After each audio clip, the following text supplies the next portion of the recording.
All right, so we're going to continue add a campaign, remove campaign in this video. It'll be quick.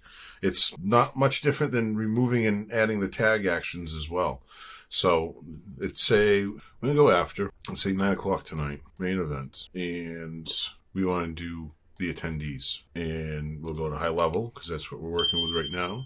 And we want to add to campaign, subscribe to campaign. In GoHighLevel, you have a campaign set up for everyone who attended. Whatever you have set up in that campaign, it will be fed to everyone who was an attendee now. So now we can go in, create this action. And then what we have here also is, since they were added to another campaign, we can remove them from another one. So in this instance, example, I should say, we added the registrants to a campaign. So we want to remove the campaign and now remove test campaign. Main reason behind it is if you're doing other campaigns throughout and this attendee ended up becoming a buyer, then when that tag is added to them for being a buyer, you want to remove them from these other campaigns so you're not giving them the same messages. So we want to remove them from that test campaign now because they went from a registrant to an attendee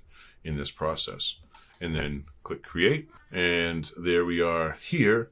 So they were added to the new campaign and they were removed from the main one from earlier in the series where we added them as when they came on and did their on registration. If you liked the video, please give a thumbs up, like, and subscribe. Make sure you hit that notification bell as well. And we will see you in the next video. Have a great one.